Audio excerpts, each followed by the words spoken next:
Dudes! I am so friggin' pumped for this right now, you have no idea.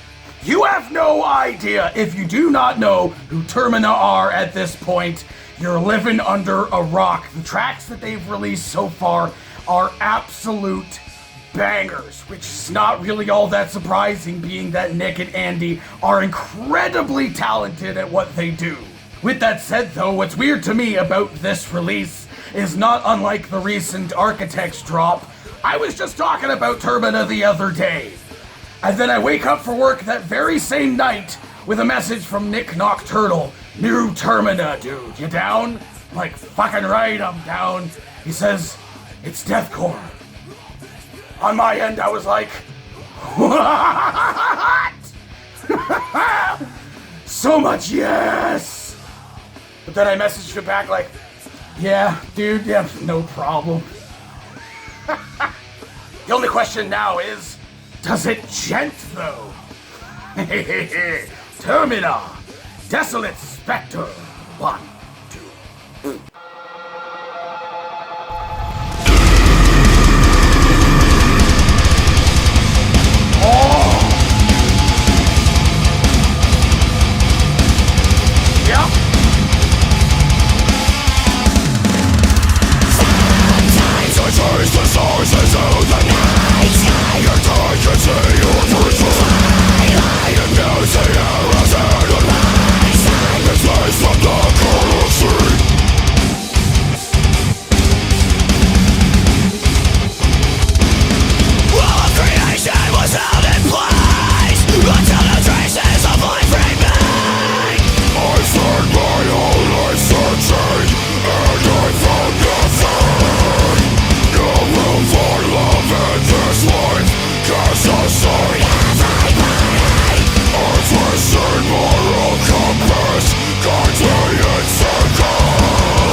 Oh, man! Andy killing it again. Yo! Yeah, oh, man! Okay. Okay, Termina does deathcore. I have thoughts.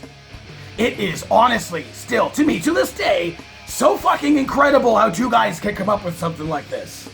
This is what I was talking about when I brought this band up to an old friend of mine from back in the scene. He was in a bunch of punk bands, DIY type thing, and get to see the struggle they went through and what the scene is like now with the internet, YouTube, and that. It's just, it blows my fucking mind. Like, these guys are fucking writing everything themselves, recording, mixing, mastering everything themselves in their fucking bedroom, doing vocals and shit, recording a music video and uploading it to YouTube for free, where tens of thousands of people all over the world are gonna hear their music and see their video. When back in the scene, you had to scrimp and save for to rent the smallest amount, just the smallest amount of studio time that you could get, and if you didn't get the album recorded in that amount of time, you had to spend a whole bunch more money that you don't have to get it done. Now you got your CD. How are you gonna get people to listen to it? You gotta tour. You had to. You have to tour to get people to hear, just to get people to hear your music, and hopefully it catches on enough that they want to buy a CD and a fucking t-shirt. And still by the end of the tour, of which you didn't even make it out of your own region, let alone tens of thousands of people hearing your music, you come back empty-handed. Pretty much every time. It fucking blows my mind. The bands that had to go through that struggle must be so fucking pissed at this now. As for this track, it was really good. It was really good. Not necessarily anything that I've never heard before. Almost sort of like cookie cutter, chuggy, genty deathcore. But I like their style. I like their style, and Andy just killing it on the Vox, again, giving us the lows, man. The lows. We really only got to hear in like sort of accent moments in the tracks they released up until this point, so I very, very much appreciated that. I gotta say, though, I kind of wish there were a couple of different elements to surprise me in this. There was a drum fill in here, it was used a few times, that sort of sounded like they were about to kick into the taka-taka. Each time it happened, I thought, oh, here we go. We're going to jump into the speed. The track being as short as it was, I thought that was an element that was going to happen here. Now, also a complaint that people had about the first two releases from Termina was that, you know, Nick being like a guitar virtuoso, there wasn't a whole lot of like lead guitar in there. And I felt that like those tracks went more toward like the song structure and the writing in that way than trying to be flashy. You know, but this one being as short as it was, and for what was here, I really wish that there had been some element like that, like in the middle somewhere. Give us a taka-taka with a really cool flashy style of solo, you know, just pick up that pace. You know, kind of like break up the structure that you were going with through this whole thing. Very, very heavy, very, very cool as it was. I do kind of wish that there had been an element like that here. With that said, though, the breakdowns. Breakdowns. Fantastic, dude, especially when I thought the track was just about to end. I reached to check the time and then boom! Like, what? It's like Crystal Lake Disobey all over again. I reacted to that song 2 times. The second time, I knew the breakdown was coming, and it still fucking got me.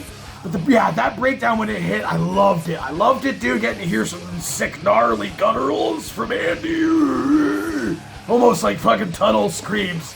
Just fantastic, and from that point to the end of the song, I loved it. The slow down moments, the chugs in there were just meaty enough. He said he's bringing the heavy, and he's brought the heavy. And another very well produced music video. Honestly, that really shouldn't surprise me at this point either. What y'all are able to come up with during quarantine, which y'all didn't appear on screen together, so I have to assume this was filmed during quarantine, it's incredible to me. You shoot your parts separately and it comes together so cohesively. And you're doing it all yourselves. It's amazing to me. It's still very, very amazing to me. So hey, what the rest of you fuckers think of this shit? Do you agree with me? Let me know in the comments below. Of course, I'll be a link in the description for this video so you want to watch it for yourself. Full screen, full audio, and get the full experience. And as always, have yourself a fantastic evening.